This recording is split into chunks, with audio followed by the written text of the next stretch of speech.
Conversas astronómicas. Sejam bem-vindos a Conversas Astronómicas. Estamos aqui com a Iris Breda, a investigadora do Instituto de Astrofísica e Ciências do Espaço, que nos vai falar um pouco sobre o seu trabalho em galáxias. Olá Iris, bem-vinda. Olá Ricardo, obrigado pelo convite. Obrigado por teres vindo. Se calhar começávamos a falar um bocadinho sobre ti. De onde é que és, porque é que decidiste ir para a astronomia, porquê galáxias? Então, eu sou de uma pequena aldeia aqui perto de Coimbra. Eu estudei Engenharia do Ambiente, não Astrofísica, apesar de quando eu era criança a minha grande paixão sempre foi a Astrofísica, mas depois esqueci-me durante os tempos e fui estudar Engenharia do Ambiente em Aveiro, mas depois não estava a gostar muito porque realmente não era a minha vocação. Parei um tempo e quando fiz uma pausa, basicamente estive a trabalhar e aí foi quando eu me apercebi que efetivamente o que eu gostava era mesmo astronomia. E então decidi que ia para a Universidade do Porto estudar Astrofísica. Regressei para a Engenharia do Ambiente, mas já com o objetivo de terminar com uma boa nota para ingressar no mestrado na Universidade do Porto e assim foi. E notaste assim uma grande diferença quando mudaste de área? Sim, mas notei uma diferença enorme, não é? Porque, em engenharia do ambiente, obviamente, uma engenharia já exige muita física, no meu caso, muita física, química e matemática, essencialmente, mas também tinha outras coisas interessantes, como biologia e mesmo microbiologia, coisas giras. Mas, obviamente, que a nível de programação, matemáticas mais complexas, físicas mais específicas, não tinha. E quando eu entrei no mestrado de Astrofísica foi assumido que eu já tenho esse conhecimento, portanto aquele primeiros 2 anos foi muito, muito intenso porque eu tive que aprender tudo sozinha, digamos, por exemplo, a programação era algo que eu não sabia de todo, eu nunca tinha tido contacto com programação, tirando uma cadeira no primeiro ano, uma coisa muito superficial. E então aí tive que aprender mesmo, lutar a sério para aprender sozinha, até porque no mestrado eles assumiam que eu já sabia programar. E quais foram as principais diferenças que encontraste entre a Universidade do Porto e a Universidade de Aveiro? Sim, as diferenças são grandes, mas como diz Ricardo, portanto, eu só passei na verdade um ano na UP, porque eu tive o primeiro ano de mestrado, onde tive efetivamente aulas na UP e depois fui para o CAUP imediatamente no segundo ano de mestrado fazer investigação. Portanto, o meu contacto foi essencialmente no primeiro ano. A diferença era muito grande porque lá está, eu não conhecia ninguém, era tudo novo, o ambiente é completamente diferente. Nós em Aveiro temos um campus grande onde engloba todo o tipo de pessoas. No âmbito científico também tem outras coisas, enquanto que na Faculdade de Ciências da Universidade do Porto é maioritariamente pessoas de ciências. E lá está, como disse há pouco, eu não tive muito tempo para explorar o além das aulas, porque a minha vida nesse primeiro ano era mesmo chegar, ir às aulas e depois ir para casa estudar para conseguir acompanhar os meus colegas. Depois fizeste o resto do teu percurso baseada no Centro de Astrofísica da Universidade do Porto. Exato. Que nos anos mais recentes se fundiu com a sua congénere lisboeta para dar origem ao Instituto de Astrofísica e Ciências do Espaço. E aí, como é que achaste o ambiente? Como é que é trabalhar num centro de investigação como esse? Bem, eu acho muito interessante porque eu quando dei os meus primeiros passos na astrofísica não havia o IA, eu vi o IA nascer e no início nós tínhamos a nossa equipa do Porto que a nível de galáxias é maioritariamente centrada no estudo de galáxias locais e, portanto, utiliza outras técnicas completamente diferentes das de Lisboa, que estão mais focados no estudo do universo distante.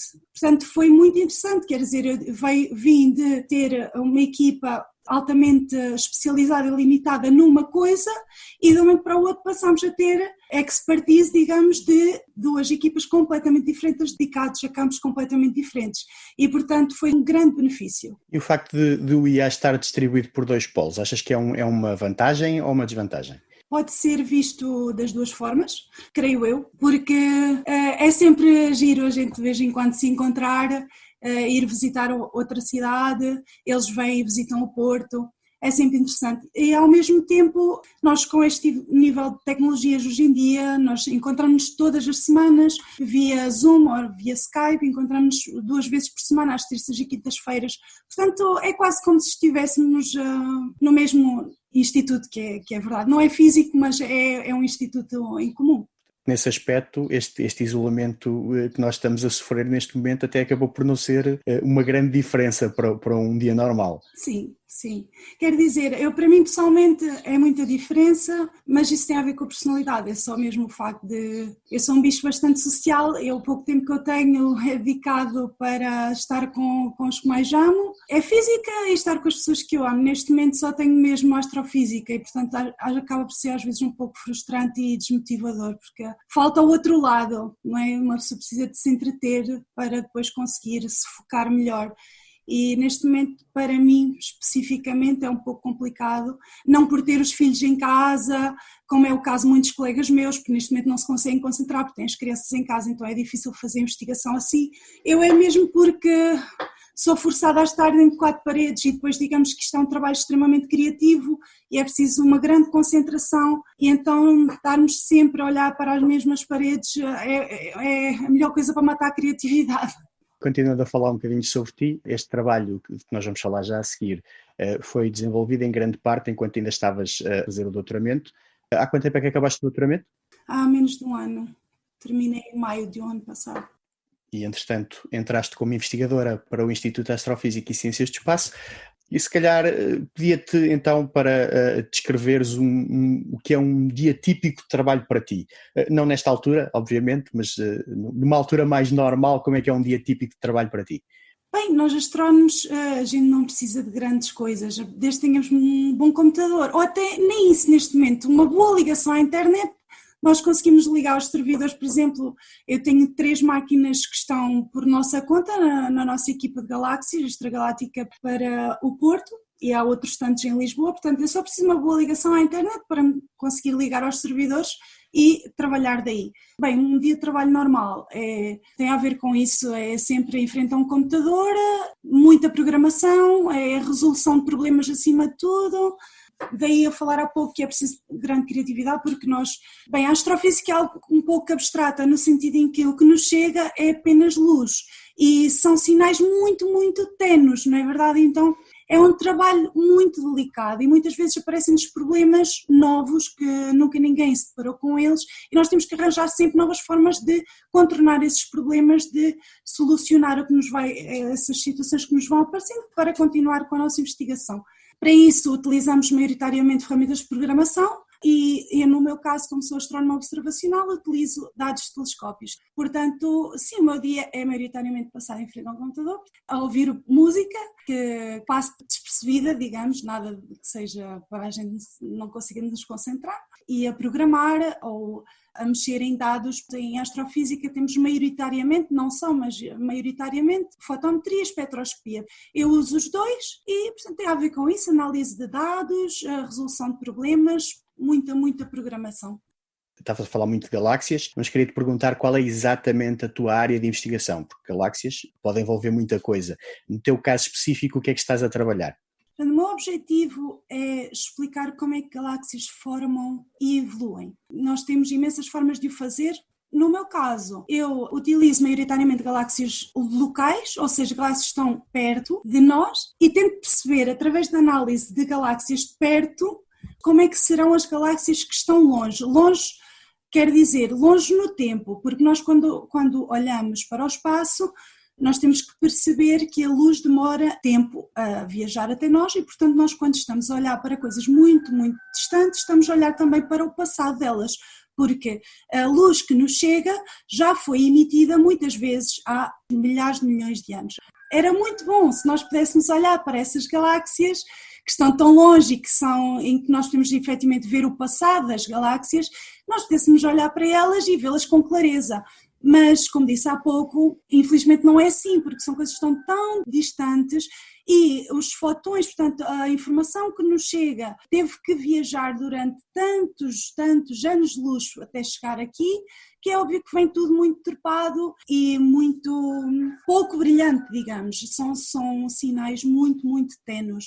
E, portanto, é muito mais fácil nós observarmos um universo local, que é muito bem definido, e então aí nós podemos ver as coisas com imenso detalhe, do que estar a olhar para coisas distantes, que realmente é o passado delas, mas é muito mais difícil nós conseguirmos obter informação detalhada, porque vê-se tudo, é como se estivéssemos a olhar pelos uns óculos baços. Eu utilizo então dados que vêm de galáxias locais para perceber como é que elas se formaram num passado muito distante. Especificamente eu trabalho com galáxias espirais porque eu acredito que elas são os melhores laboratórios para perceber como é que as galáxias se formam. Nós temos maioritariamente 3 tipos de galáxias, são as espirais, as elípticas e as irregulares. Portanto, as irregulares são estranhas, como o próprio nome indica, são irregulares e a gente não sabe muito bem o que é que se lá passa, o que é que se lá passou. As elípticas são esferas enormes de estrelas muito velhas e que nós pensamos que a grande maior parte delas foi formada através de processos que se chamam de merging. É quando 2 galáxias ou várias começam a interagir umas com as outras, de forma que no início elas poderiam até terem formas bastante estratificadas, assim, com uma estrutura que se reconhece, mas depois acabam por se juntar devido a forças gravitacionais, aquilo dá uma grande salgalhada e acaba por ficar aquelas galáxias enormes que são pura e simplesmente esferas. Portanto, aqui algo já aconteceu para estas galáxias ficarem desta forma, e portanto nós não vamos conseguir perceber exatamente como é que uma galáxia evolui normalmente, sem que nada lhe aconteça. Galáxias espirais, para mim, são o laboratório ideal para perceber como galáxias se formam, porque nós conseguimos perceber que durante estes bilhões de anos todos, nada assim de muito violento lhes aconteceu. Elas evoluíram todo este tempo por elas próprias. E eu estudo essencialmente a parte central das galáxias espirais, que se chamam bojos, que é normalmente mais avermelhada, é constituída por estrelas mais velhas, enquanto que o disco é constituído por estrelas mais jovens, continua ainda hoje a formar estrelas, ao passo que o bojo já não forma estrelas há muito tempo. Isto numa galáxia tradicional, digamos, porque há vários tipos de galáxias espirais também. Eu foco maioritariamente no estudo do bojo e o meu objetivo é perceber se o bojo é suficiente para nos dar indicações do estágio evolutivo da galáxia. Ou seja, só olhando para o bojo, será que nós conseguimos ou não perceber em que estágio evolutivo está esta galáxia? E no caso deste trabalho e de um trabalho anterior que a vossa equipa desenvolveu, vocês dizem que encontraram fortes evidências de um cenário unificado de formação de galáxias espirais. Queres falar um bocadinho sobre isso? É interessante porque toda a gente pensava que um bojo era aquilo que eu vos tinha dito há pouco. Então, são estrelas velhas que já foram formadas há muito tempo atrás e depois veio um disco que foi acretado e que se formou à volta do bojo que já estava perfeito. Isto é o que é chamado um bojo clássico. Mas depois, com cada vez melhores telescópios, melhores tecnologias, começaram a ver-se alguns bojos que eram muito diferentes disto. São chamados os pseudobojos. E os pseudobojos, ao contrário dos bojos clássicos, estão a formar estrelas ainda hoje e são muito azuis. E, portanto, obviamente que isto não cabe na explicação que se tinha para bojos tradicionais. E então os investigadores pensavam que existem 2 formas de se criarem bojos. Da outra forma que eu disse, é uma forma de se criarem galáxias com bojos clássicos, que ao passo que os pseudobojos seriam formados de forma completamente diferente. O disco surge primeiro e gás que está no disco vai viajando para o centro galáctico e aí se vai formando as estrelas que nós vemos hoje em dia a serem formadas nesses tais bojos. Portanto, o que se pensava até hoje é que havia 2 cenários diferentes para formar galáxias espirais. Exatamente. Uma forma em que primeiro vem o bojo e depois vem o disco, e a outra forma que é exatamente o oposto, que é primeiro vem o disco e o facto de haver gás disponível é que vai fazer com que o bojo seja criado, porque o disco é que vai alimentar precisamente a formação do bojo. Eu fui muito sortuda porque quando eu entrei para a astrofísica houve um shift, digamos, a nível tecnológico. Eu acabei por ter acesso a dados que muito poucas pessoas tinham nessa altura, dados que vêm de uma tecnologia completamente diferente até à data. Essa tecnologia inovadora é designada por Integral Field Spectroscopy ou unidades de campo integral para espectroscopia 3D. Quer explicar um pouco como é que funciona? Nós até à data o que tínhamos era um espectro por galáxia e normalmente era na parte central. A Integral Field Spectroscopy permite-nos resolver a galáxia de forma espacial, portanto eu já não tenho só um espectro por galáxia, eu tenho 1000, 2000, 3000 espectros por galáxia. Para cada pequena partezinha da galáxia já tenho um espectro. Quando nós falamos em espectro, pode ser muitos tipos de espectro. Eu trabalho no óptico, portanto eu faço espectroscopia no óptico. E a espectroscopia no óptico tem a particularidade de permitir que nós, astrónomos, percebam quais são as populações estelares que vivem em determinado sítio da galáxia. Permite decompor esse espectro em vários tipos de populações estelares. Permite-nos compreender se estão lá estrelas jovens, estrelas velhas, qual a distribuição de idades, qual a distribuição de metalicidades, qual a massa dessas estrelas, entre outras coisas. Também podemos fazer cinemática, perceber para onde é que as estrelas estão-se a mover, a que velocidade. Também podemos estudar o gás, por exemplo. E então, quando eu entrei em astrofísica, nós tínhamos acesso a dados que realmente eram revolucionários para a data. Para além disso, o Califa, que os dados que eu usei é um survey, o meu orientador é um membro do Califa e eu, como sua aluna, fiquei também membro da colaboração e, portanto, tivemos acesso a esses dados. O Califa é um survey muito interessante porque o objetivo deles é estudar todo o tipo de galáxias locais, sejam elas quais forem. Primeiro é muito grande, são quase 700 galáxias que foram observadas, com imenso detalhe, e depois é a questão de ser muito representativo de todas as galáxias no universo local. E, portanto, pela primeira vez eu tive então acesso a dados que me permitiram analisar de uma forma consistente todo o tipo de galáxias espirais que nós temos no nosso universo local. 700 galáxias significa mais ou menos quantos espectros? Tens ideia? Quase 500 mil de espectros que foram analisados. Portanto, tudo isto demorou imenso tempo, 4 anos a ser feita, e após isso o que nós verificamos quando pusemos todos os dados direitinhos é que nós estaríamos à espera de ver uma bimodalidade na propriedade das galáxias. Havendo duas formas de criar galáxias espirais, então quando nós pusermos todas as propriedades das galáxias no mesmo diagrama, nós vamos ver então uma bimodalidade nas suas propriedades, velhas, jovens, mortas, vivas, no sentido de estão a formar estrelas, não estão a formar estrelas, e tudo isto. E o que nós vimos não foi de todo isso, foi uma continuidade em todas as propriedades que nós medimos. É muito difícil, esta bimodalidade, explicar estes dados que nós obtivemos. E, efetivamente, o que parece é que só existe uma forma de criar galáxias espirais. Há algum fator fundamental que afete tudo o resto, que determine como é que uma galáxia é formada? Todas as propriedades estão extremamente ligadas com a massa da galáxia. A massa da galáxia que vai definir a idade, a metalicidade, o tamanho do bojo. Tudo o que nós possamos medir, por exemplo, a presença ou não de um buraco negro ativo, tem tudo a ver com a massa estelar que nós vemos da galáxia. E, portanto, a única forma de nós conseguirmos explicar estes resultados é, de facto, dizer que não existem duas formas diferentes de formar galáxias espirais, mas uma forma apenas, onde o que nós então interpretamos e a maneira como nós explicamos os nossos dados, isto não quer dizer que estejamos completamente certos, nem em ciência é sempre assim, nós temos fortes evidências, não podemos dizer que descobrimos todos os mistérios do universo, mas as evidências apontam para, então, em vez de ser um bojo formado primeiro para as galáxias massivas e depois ser acartado o disco, ou a nossa forma de interpretar os resultados foi que, para todas as galáxias espirais, o que se forma primeiro é o disco. Nós temos uma nuvem de material que deu origem à galáxia, que está a rodar. Algo que esteja a rodar vai, por simplesmente, achatar o que é que esteja a rodar. E a primeira coisa que se vai formar é precisamente um disco. De acordo com a massa desse disco, vai-se formar um bojo de forma rápida ou é algo que vai demorar mais tempo. E isto é que é determinado pela massa da galáxia.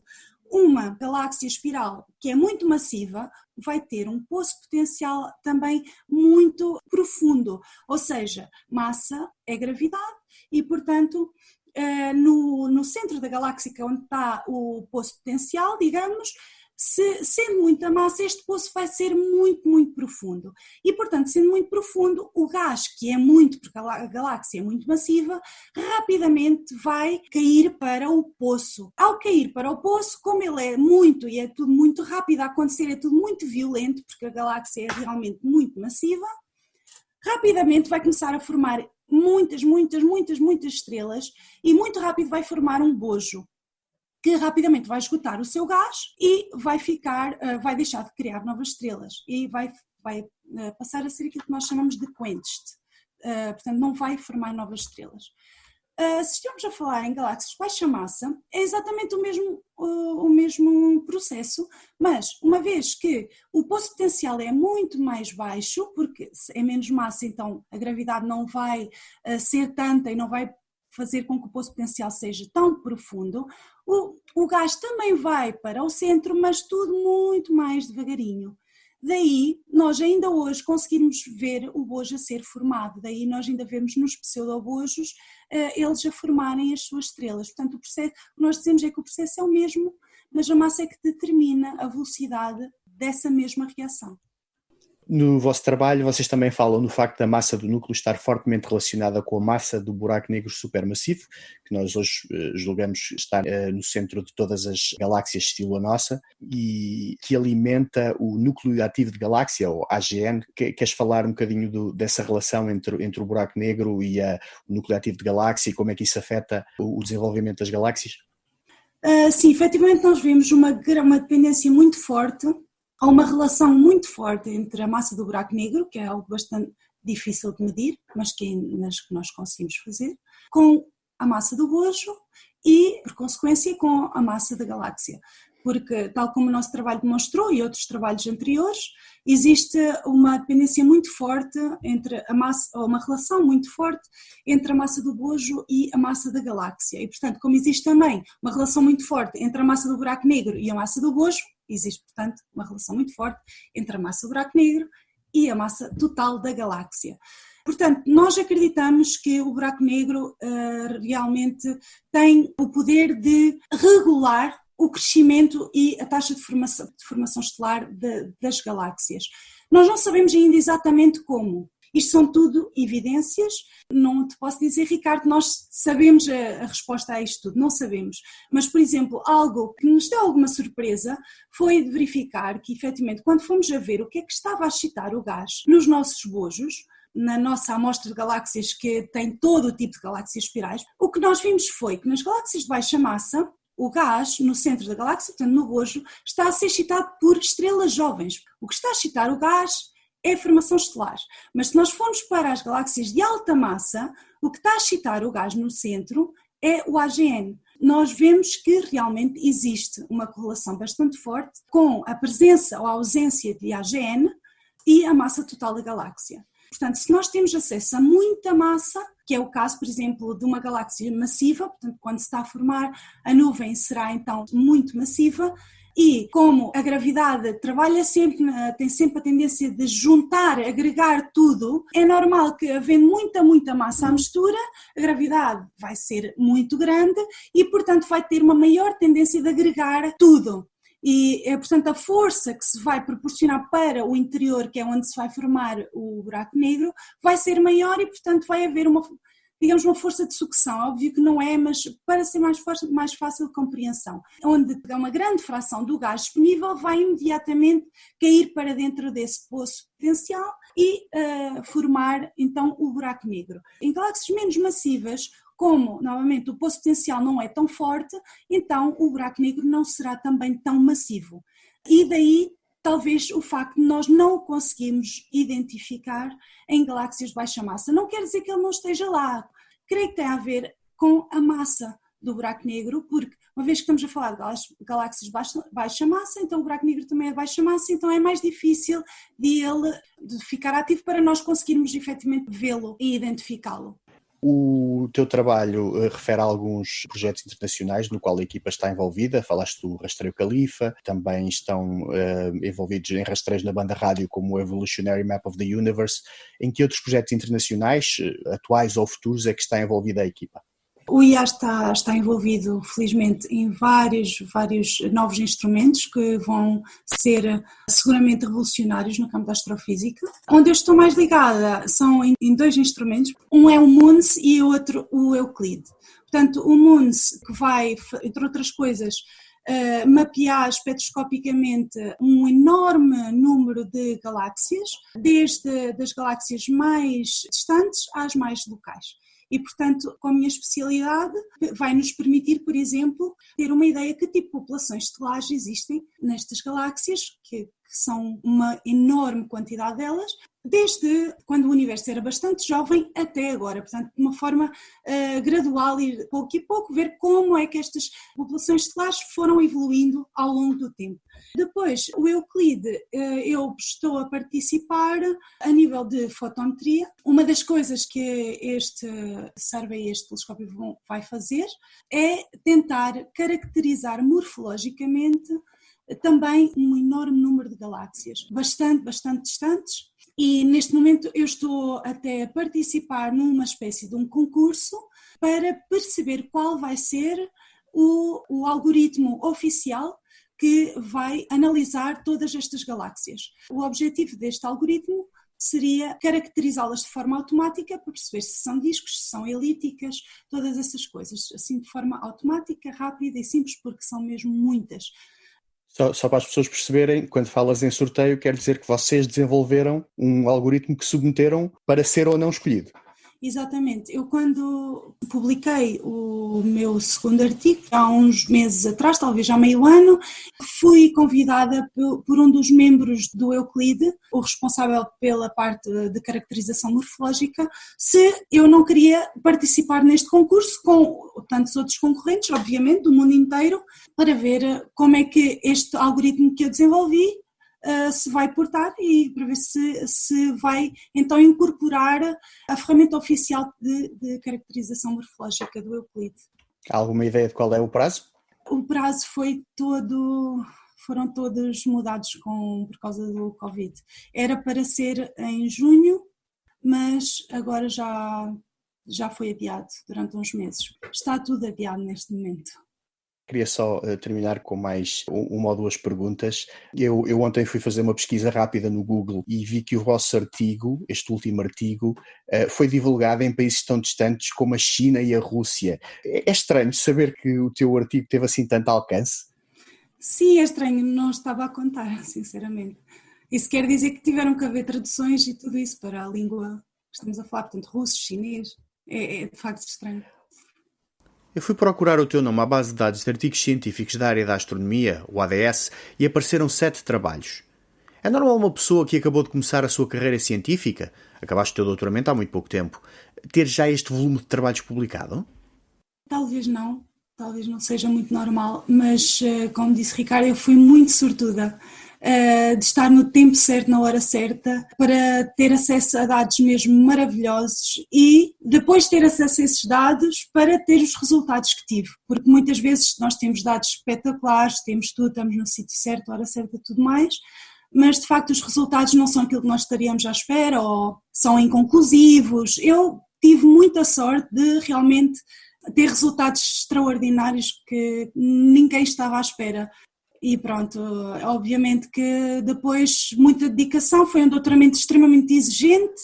Eu tinha 4 projetos desde o início, que foi isso que ficou estipulado desde o início. Sim, nós sabíamos desde o início que era muito exigente e felizmente esses 4 projetos deram frutos devido aos excelentes resultados e aos excelentes dados que tive.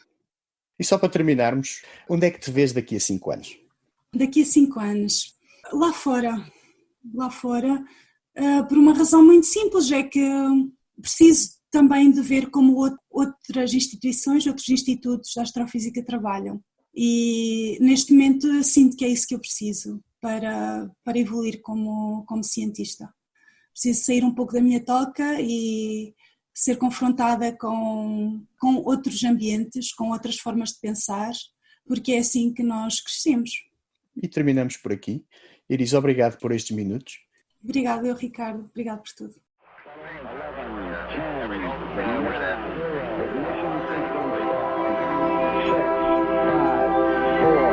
3, 2 One. Conversas astronómicas.